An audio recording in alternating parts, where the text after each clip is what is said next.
Prepárate, martes 25 de febrero, una noche que hará historia junto a la gran luna de América, Ana Gabriel.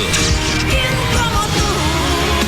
Que tarde esperas que llegue. ¿Quién como tú? Y al dúo que cambió la manera de cantarle al amor, Pimpinela. Olvida mis ojos, mis manos, mis labios que no te desean. Martes 25 de febrero, Ana Gabriel y Pimpinela. Festival Internacional de la Canción de Viña del Mar. El festival latino más grande del mundo. Del 23 al 28 de febrero. Porque Viña 2020 ya está aquí. Prepárate. Domingo 23 de febrero. Una noche llena de ritmo y pasión latina. Con el regreso más esperado por la quinta. Ricky Martin. Vente pa' acá, vente pa' acá, vente pa' acá. Y el dueño de los hits del momento, Pedro Capó.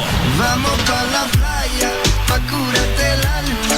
Cierra la pantalla, abre la medalla. Domingo 23 de febrero, Ricky Martin y Pedro Capó. Festival Internacional de la Canción de Viña del Mar. El festival latino más grande del mundo. Del 23 al 28 de febrero. Compra tus entradas en puntoticket.com. Domingo 23 de febrero. Entradas agotadas.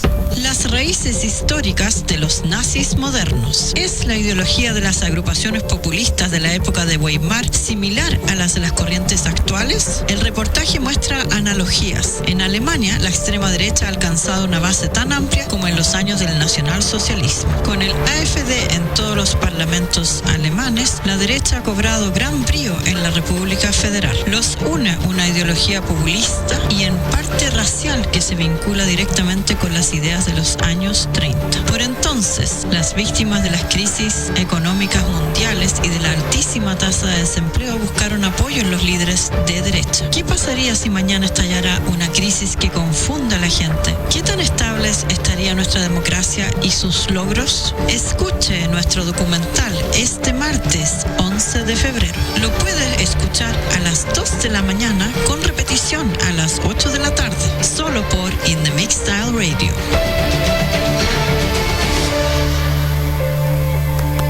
Porque Viña 2020 ya está aquí. Prepárate. Lunes 24 de febrero. La fuerza femenina se toma la Quinta Vergara con la artista chilena que triunfa en el mundo entero, Mon Laferte. Un beso lento, un beso tierno, un beso violento en el pavimento. Y un verdadero ícono del pop local, Francisca Valenzuela. Ya no se trata de ti, no se trata de ti. Lunes 24 de febrero, Mon Laferte y Francisca Valenzuela. Festival Internacional de la Canción de Viña del Mar. El festival latino más grande del mundo.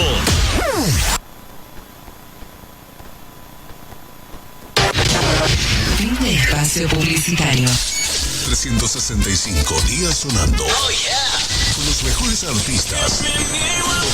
Lo que sonó. Suena y sonará. Somos Radio in the Mix Style. Radio para el mundo. Hello, this is Simon Chilambo here, welcoming our listeners to our maiden program called Diaspora Magic Talk Show from Oslo's only In the Mix Style internet dub radio, covering the world through the internet and reaching out to Oslo, Akershus and Drammen via dub radio. We call our show Diaspora Magic because I like to use magic as a metaphor for what magic can do. Magic can maintain reality's status quo, depending on how you use it. Magic can change reality for good or bad. Magic can eliminate reality. magic can make the impossible possible, or the other way around. Magic can make the possible impossible. And this is where creativity comes in. Speaking as a writer myself, stuff that I write about, whether it's fiction or interpreting reality, in many ways, is I apply the magic, the power of language and creativity. And magic can also be used to explain the inexplicable. So this program here is we're going to explore through this metaphor of magic how migration and settling in the diaspora has affected the lives, or does affect the life of immigrants wherever they find themselves. And we shall discuss stories of journeys from lands of origin to Norway. We shall be discussing, reasons for leaving our original countries, and what happened, what forced us. Did we leave our countries by choice, or were we forced by circumstances beyond our control? What made us leave our countries? We're going to discuss that with our various guests that we'll be inviting.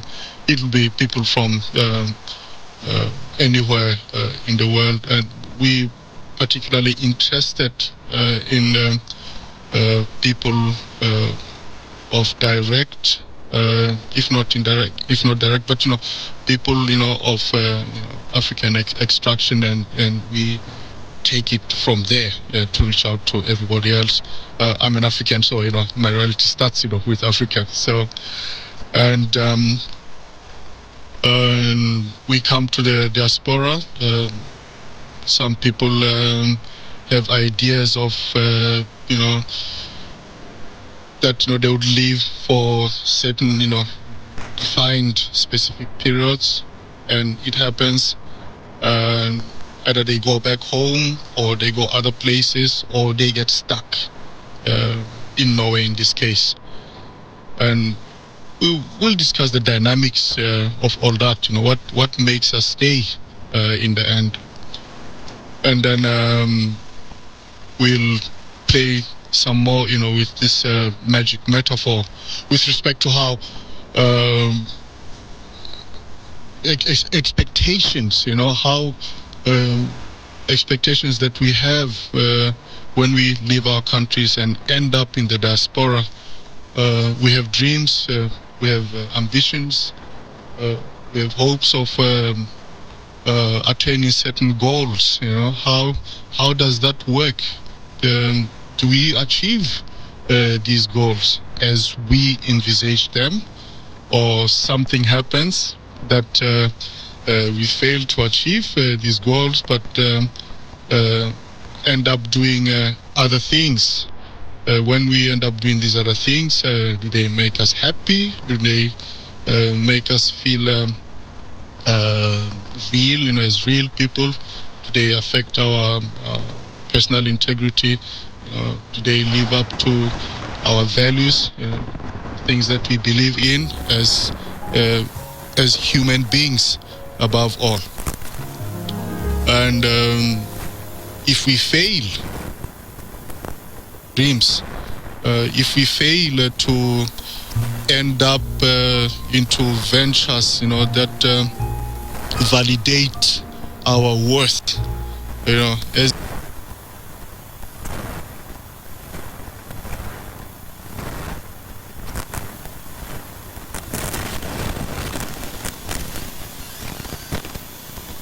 as human beings, what happens with us? How do we tackle, with the frustrations and the challenges, all that goes, with being a diasporant with certain sets of skills, maybe coming with them from our places. Some of us come back, we are teachers, we are engineers, we are doctors, we are all sorts of things. Some also don't have any skills at all, but what forms our survival strategies? How do we come up with survival strategies on the basis of what we know or do not know from before, the skills and knowledge that we acquire in the diaspora? We're going to discuss all that. And then comes what I've also see as a very crucial aspect, the socialization aspect, a socialization reality of living in the diaspora, and this thing about love. We come to the diaspora, packed, in different packages. Some we come as young, we are as children, youths. We don't know anything about love. We grow up, we fall in love here. Others come, grown up, come out here grown up. We already have our girlfriends, our wives, even families. How do the realities of the diaspora, affect, shape our socialization process in the diaspora? How does the diaspora, this new reality, affect parenting in relation to what we know from our original places? How does the diaspora shape and influence the kind of friendships we develop? How does the diaspora shape our identity? It's a new identity. Do we want to of choice? Do we want to maintain the ideas, the belief systems that we came with from our homelands, original homelands? Or do we want to change? Do we want to adapt with the new realities in the diaspora? That's a very interesting dynamic that we are also going to explore with different kinds of people in the diaspora. We touch hard questions, shape for example, and cultural practices, and such critical values, that shape our identity on the basis of where we come from. But now we are in this new reality in the diaspora where we come together and meet other people from other parts of the world. We all have to relate to this new reality. And how does that shape our identity? Not only ourselves, the first generation, for example, but then children who come young here, they grow up in this new reality of the diaspora, and not in the least children that are born here. How is their identity shaped? And then talking about love and marriage, those of us who come into the diaspora and married, we fall in love, with our local people, and we establish families. We have children with them, and so-called mixed children, second, third generation. How does the question of identity work with and around them? Everybody around this reality. That's a very fascinating question. And then we will also touch aspects of the future. We are here. I've been in Norway now. This is my 32nd year, and people have been here 40 years, 50 years. Others have been here only 1 year, 10 years. And what visions, do we have on the basis of our experiences that we've gathered here in the diaspora, and combined with what we've carried with us? What does the future look like? That's another interesting question that we are going to look into. And then looking at the bigger picture of the program, the objectives of the program, what we hope to achieve and promote. We want to highlight realities of immigrants and to promote understanding of their humanity. This is because that people talk about culture clashes and creating problems, creating misunderstandings, because when we come here in the diaspora, we have our own fixed realities, based on on what we know from before. We don't know what we find here, and our hosts don't know anything about us also. They may have read, from history in relation to Africa, history that was not written by Africans. There's misunderstandings, misconceptions, of the African reality. So we hope that through this program, we will highlight, realities, of African diasporans and others subsequently, for what and how understanding of these realities can make the human relations better, for all concerned, our hosts and ourselves coming from abroad. And this is interesting also in relation to the people we leave behind in our countries of origin. It can be Africa, Latin America, or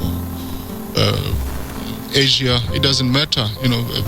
People are people, and what do they expect of us? What do we promise them ourselves?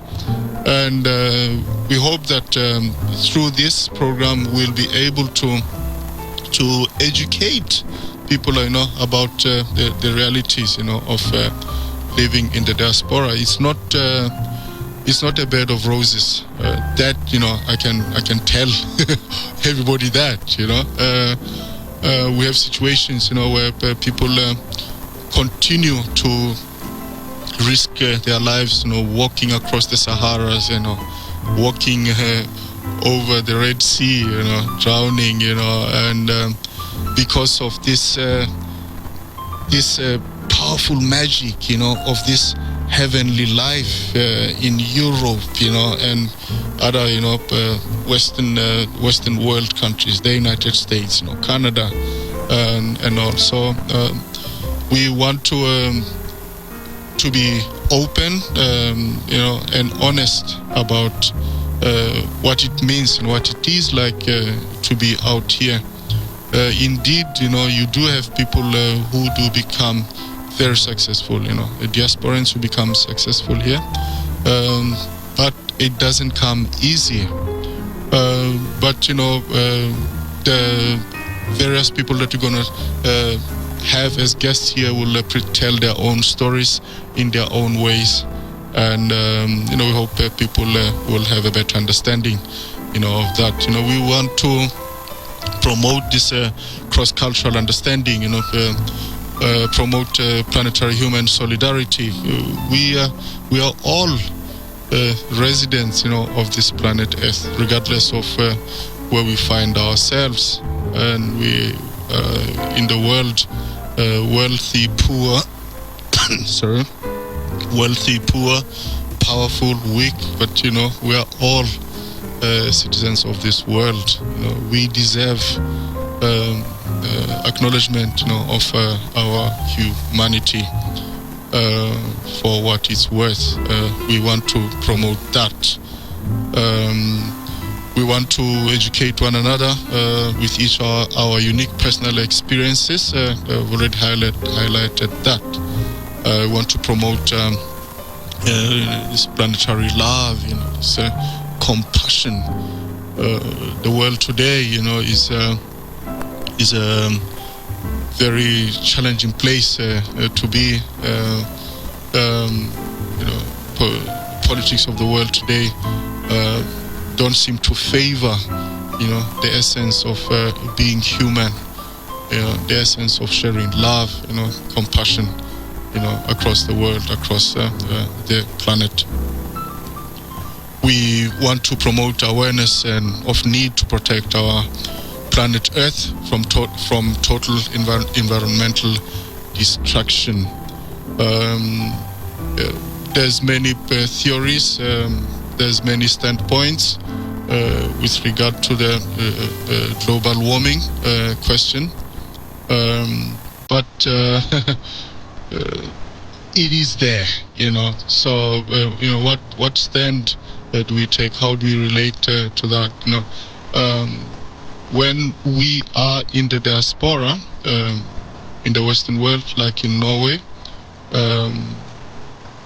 we are fortunate, we are able to express ourselves freely. We have platforms of spreading our ideas, our messages, our thoughts, like in the mixed style radio here, as we do. And we want to bring people, who will enlighten us, about the realities, of the condition, of our Earth, of our universe, environmental issues, and then there is the emotional, the mental, and the physical resilience questions, about living in the diaspora.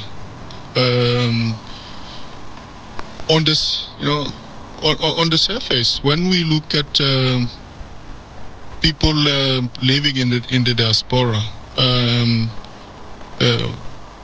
people who stand out like ourselves here, we project these images, of success, and of well-being, and we are on top of the world, we rule, we have our own individual and collective, platforms, to spread our messages. We are influencers, that people listen to us. It looks great, to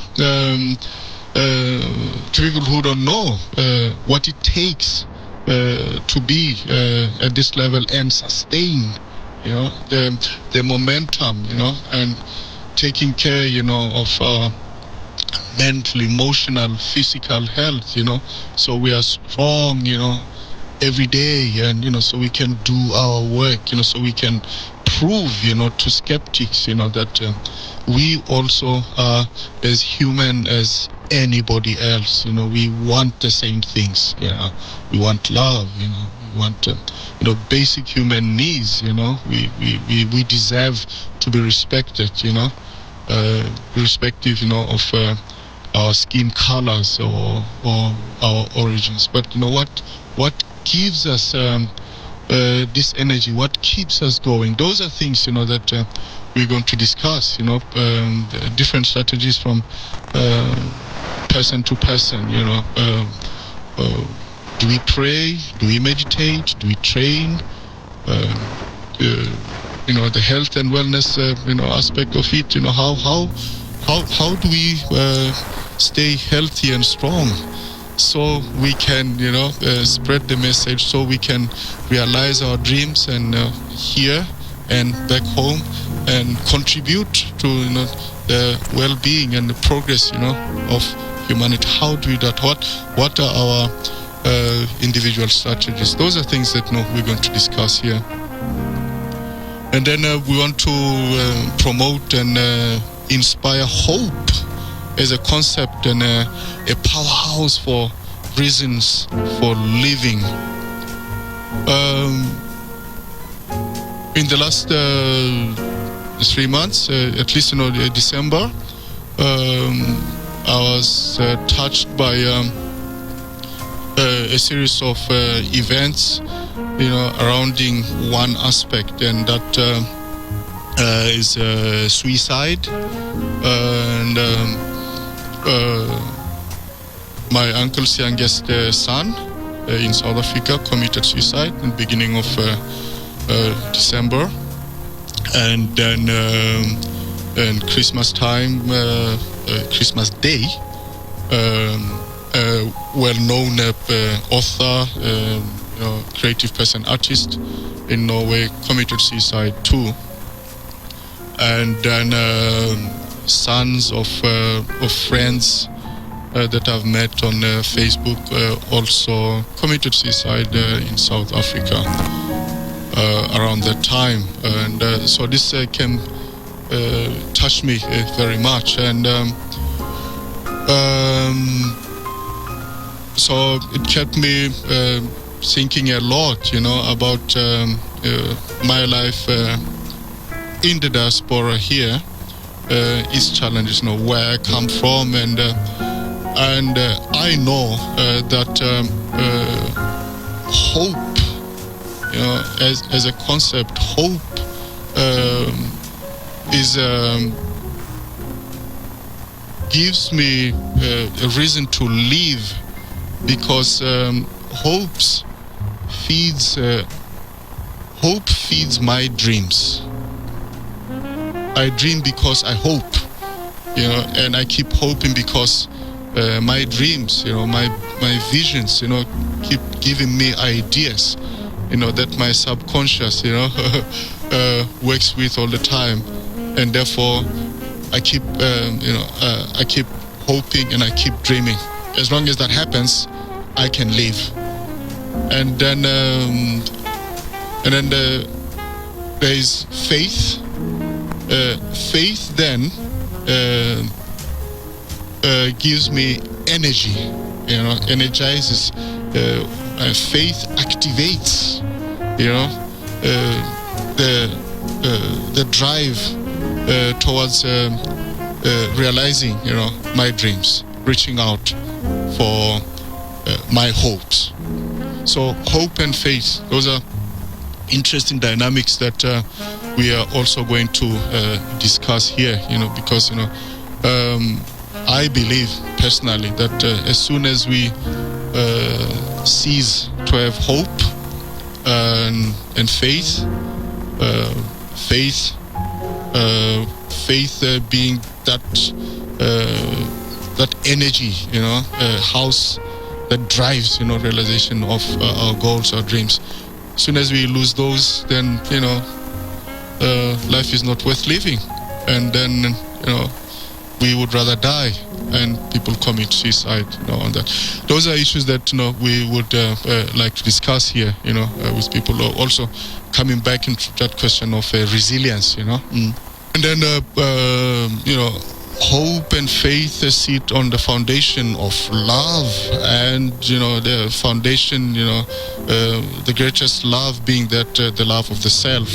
You lose that, and all things go haywire. And now we shall take a break and listen to a song that talks about this, the greatest love. Well,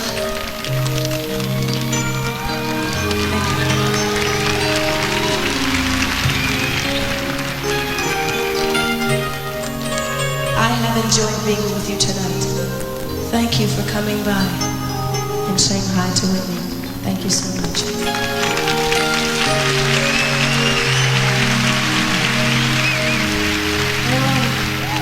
This one's from me to all of you.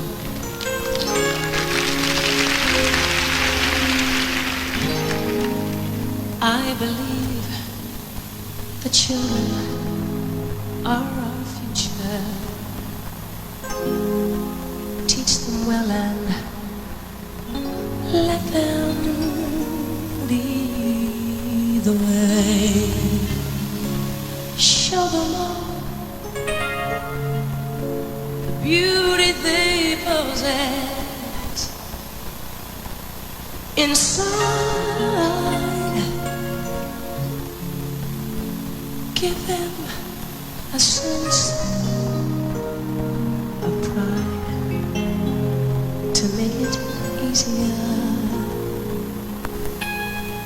Let the children's laughter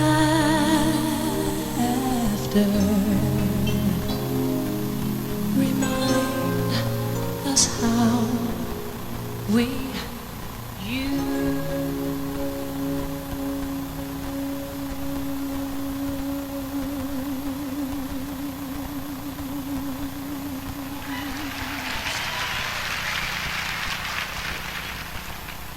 to be. Everybody's searching for a hero. People need someone to look up to. I've never found anyone who fulfilled my needs. It's a lonely place to be, but I learned to depend on me. I decided long ago never to walk in anyone's shadows. If I fail, if I succeed, at least I'll live as I believe. No matter what they take from me, they can't take away my dignity. Because the greatest love of all is happening to me.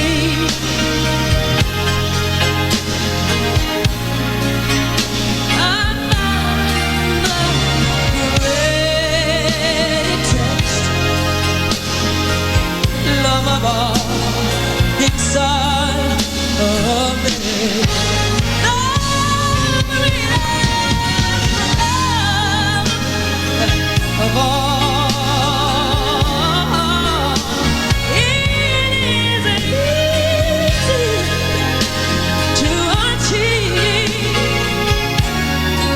Learning to know yourself is the greatest love of all. I believe the children are our future. Teach them well and let them lead the way. Show them all the beauty they possess inside. Oh, give them a sense of pride. It'll make it easier.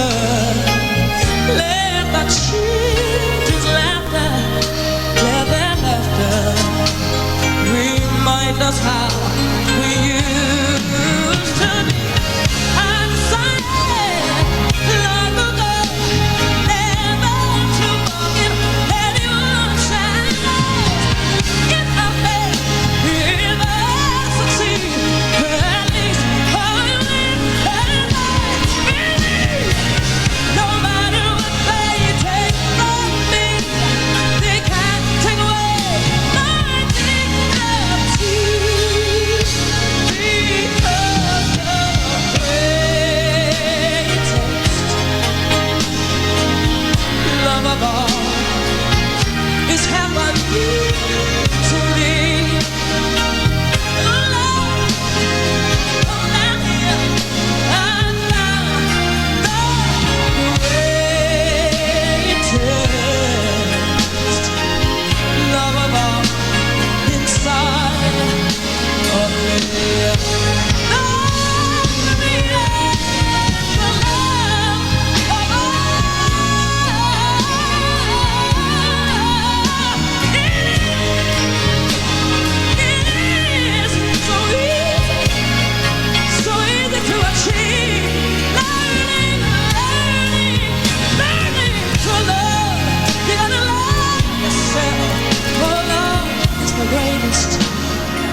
Yes, this beautiful song there by Whitney Houston. The greatest love of all is the love of the self, and she talks about the song talks about believing in the children being our future. We have to teach them well and let them see the way, and it ties up with these realities of this reality of living in the diaspora, where I say, how does that, affect our children, in terms of identity, and from, I use a starting point, of that, our children do what we do. If we are not really resilient, if we are not strong, if our children will reflect that. If we love ourselves, we can love our children, and they will be loving and lovable people themselves. And then, as we move on, I write as an author. Okay. No, it's okay. Sorry. As we move on, I write books, and my books so far, my stories, are inspired by the theme of migration. Moving away from our homelands, ending up in the diaspora. And I first looked at my father in South Africa. My father came from Zambia, and in the years after, in 1947, he was only a teenager and walking all the way from Zambia, approximately 3,000 kilometers, from South Africa, walking to that place, settling there. And so that, how people like my father, and others like him, how they managed to integrate in South Africa and settle there, marry South African women and have children, and live relatively happily ever after. But then where the situation where the life was unbearable in South Africa, to be honest, due to the apartheid, that extreme form of institutionalized racism against black people. So in 1975, where we managed to escape South Africa and went back to Zambia, and my father hadn't been home for well over 20 years, 30 years, and back to Zambia. So when he came back to Zambia, he was like a stranger again, so it was very difficult for him to be and feel part, of the Zambian society, because so much had changed. When he went to South Africa, Zambia was still a colony, a British colony. When he comes back, Zambia is an independent country. It had been independent for 10, 11 years, and very proud Africans, and so life was very different, and all that fascinated me. And so in the book that we see published here, Machona, Awakening, Home in Grey Matter, is a summation of my experience, of returning to South Africa in 2013, after I had been out of the country for 38 years. And I had reached the peak and maintained a plateau, of success in Oslo, for a good 11 year period, definitely 1996 to 2007, partly 2008, very successful, and with my business, my work, things that I did to make a living. And also that was the period where, impact in the Norwegian society was very strong, and it has remained that way.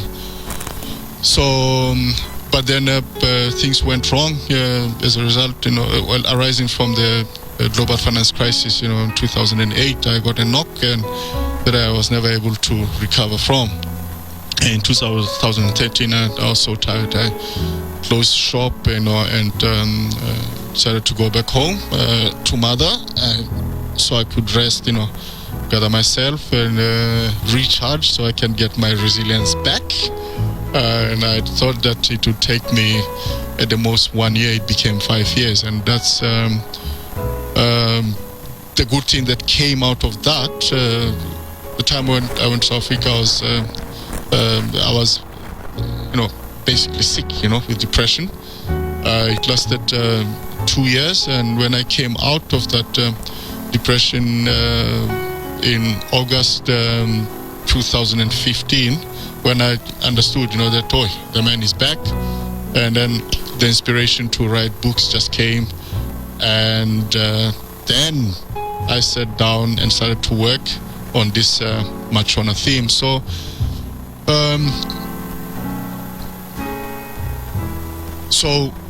when the inspiration, to write, upon realization that wow, I'm healed, the man is back.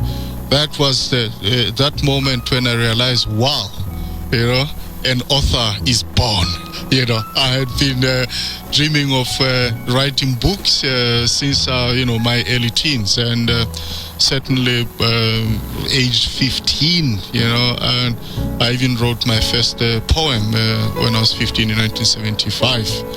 And I just never had the chance, to work on fulfilling the dream of writing, because my life took the path that it took, and it looks like I had to experience this this fall, that I describe in the first book.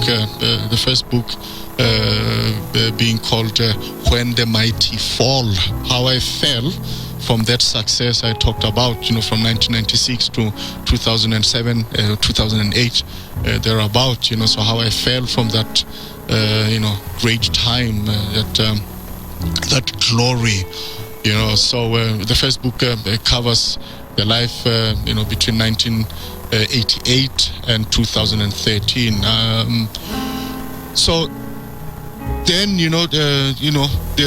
an author is born, and this long-term dream, this long-term hope, the faith, just brought it to life, and then I started to write, and writing was a powerful therapy for me in this regard. It made me delve into spaces of my life, my feelings, my thoughts, the darkest, the deepest resources of my life, and to get in touch with them. And it is still a very fascinating journey.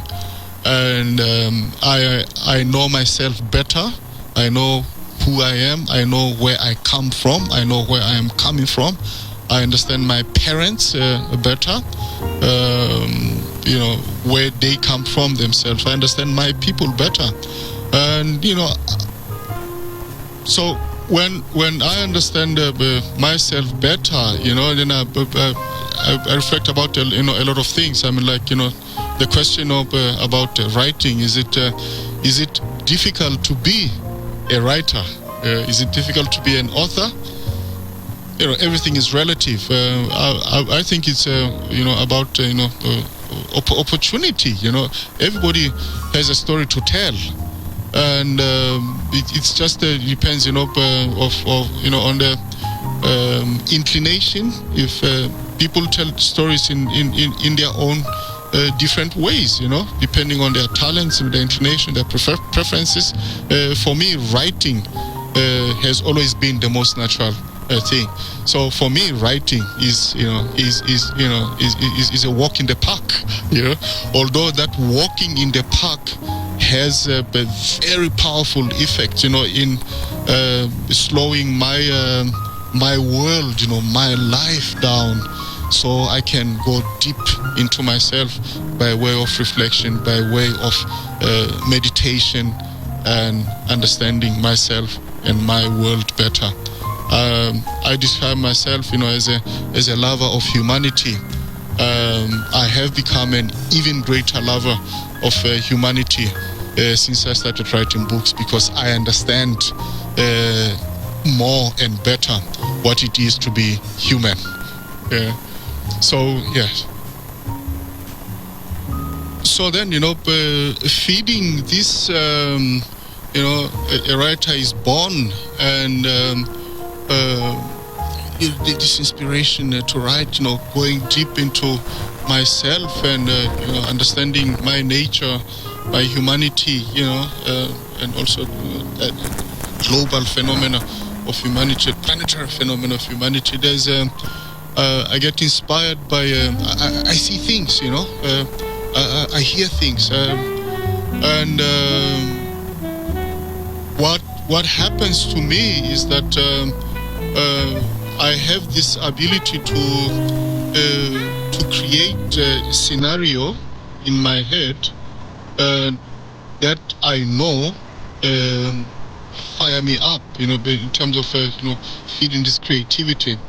And I first experienced the sight of mountains when I was 4.5, 5 years old, because my hometown in South Africa is from inland. It's a very flat area, much like Denmark, so there's no mountains there,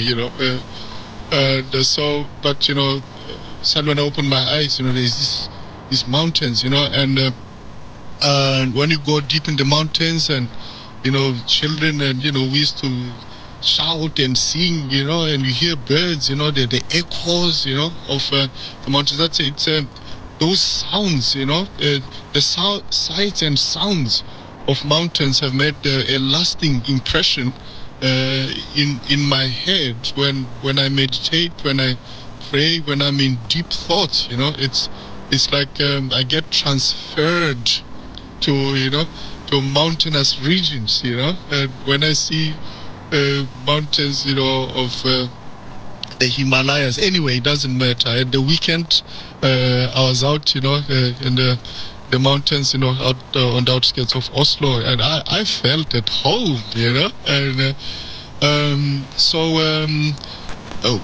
when I was a child, also I used to hear stories, of these magical things, that used to happen in the mountains, in the mountains. This is where the youth, both boys and girls, would be taken to go through rituals, of coming of age, learning, our culture, instilling this sense of identity. So mountains for me have this a very powerful impression in my mind, and in terms of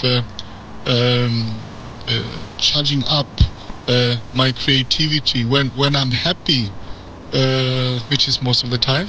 It's like I can find myself walking in mountains, or even flying, over mountains, But I do that in my head all the time, So when I'm happy, it's a very powerful, creative, supportive energy base, for me.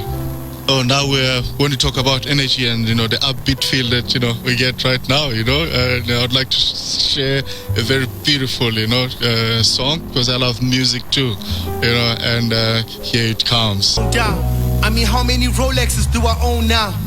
Maybe I should start acting broke now, cause my success turned the game into a cold heart. It got too personal, I can't handle the energy. I can't go out no more, I got too many enemies. I get the feeling that all my niggas are scared of me. Everything changed when I started paying them salaries, ain't fun anymore. My bodyguard don't leave his gun anymore. Me and my dad never have one-on-ones anymore. Man, I hold one anymore. My mom is proud, but she said she feel like she don't have a son anymore. I don't enjoy the shit I got anymore. Can't even turn up with the squad anymore. Endorsement deals got me living like I won idols. I'm squeaky clean, I don't wanna piss the companies off, but I ain't worked this hard to be a prisoner. Lord send me an angel, I need a miracle. I need answers, I try to remain good. When Pac died, I'm one of the people that blame Shook. Why we so quick to judge? Why do we think we know everything?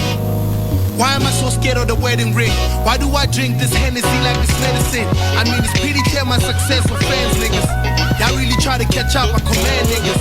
I know taking me down is the plan, niggas, but y'all ain't half as dedicated as I am, niggas. Look, growing up I never had nothing, so I never get used to the fact that I have money. But you motherfuckers will never get it though. But it's cool, we can let it go. All right, and that was a beautiful song there. And one of the things that we learn in the diaspora is that time moves very fast, and now we are approaching the end of the program.